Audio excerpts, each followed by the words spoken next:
Tom Willett. I curiously went onto the Scientology website tonight and they were advertising the Eight Dynamics.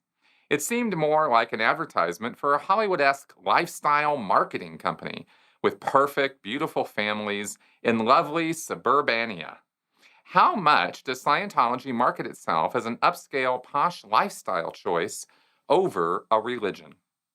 Oh, Scientology markets itself almost exclusively as an upscale lifestyle choice than as a religion. If they had their druthers, I don't think that religion would be even any part of it. The only reason why Scientology has to keep talking about its religiosity and has to keep harping on that is, and especially in courts of law, is because it affords them legal protections that they absolutely have to have in order to continue to survive at all. Tax exemption, for example, court recognition that gives them leeway with labor laws. First Amendment, gives grants all kinds of leeway to abuse your membership in the United States. You can get away with that scot-free if you have a religious exemption sort of claim. And I don't.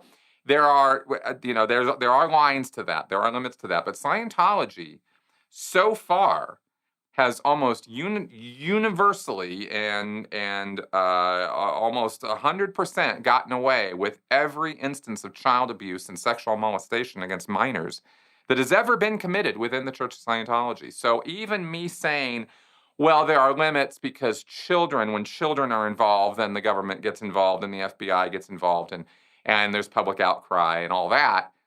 Except, is there really? If we're really going to talk turkey, then, we're going to look at how much has the Catholic Church gotten away with their pedophile rings and relocation service.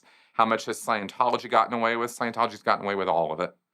And that's because of, to a great degree, that's because of the religious protection and also the religious community. Because Scientology benefits from the advantages that the Catholic Church has been making for decades, centuries, in legal arenas, right, where they have, made things work out where the police and the authorities and stuff, oh, it's a church, it's the bishop, it's the rabbi, it's the priest, it's the, Heavenly Father, it's whatever title you want to use out there that gives them some sort of idea in the general public's mind that ministers, priests, rabbis, religious organizations as organizations are raised on a dais of a holy dais of integrity and honor and honesty. And we have learned the hard way in real life with real evidence. I'm not talking about, back in the past. I mean, right here and now, we know that is pure poppycock. It's just nonsense. There is nothing special about a religious figure. There is nothing that holds them in any position of greater authority than any other leader or cult leader that we name. I actually had a whole talk with Marcy Hamilton in a podcast I did about where this came up. So anyway, I'm kind of harping on that for a second because it occurred to me. But in terms of your question, getting back to your question, sorry for my little divergence there. Scientology is all about making the able more able. That's their tagline. We're here to make the able more able. So what does that mean? What's that code word for? Money, right? Power, influence. That's the able. The able are the people who are moving the gears and levers of society, not the ones who are being moved. And Scientology wants to appeal to those people. The whales of society, the people who have got a whole lot of money, right? Like the whale, that term comes from Vegas, where, big fat cat comes into the casino, and they're like, "Hey, we bagged a whale," like there's a lot of money to be made there, and that's what Scientology is looking for.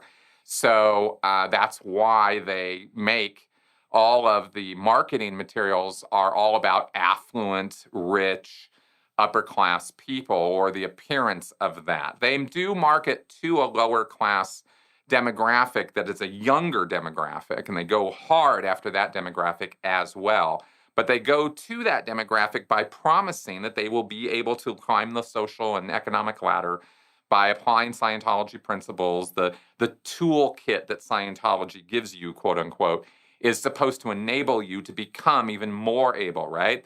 Making the able more able. It's prosperity gospel. I mean, and it's just that, that's really what it is in a different disguise, right? If you do Scientology, you will be successful. If you apply Scientology exactly, you can't help but succeed. It is classic, and that is where Scientology's direct any marketing efforts that Scientology does engage in, because they're not really a whole lot given what they could be doing compared to the potential of what Scientology could be doing to market itself. They do almost nothing. But what they do, that's it's pretty tuned for that. So there you go.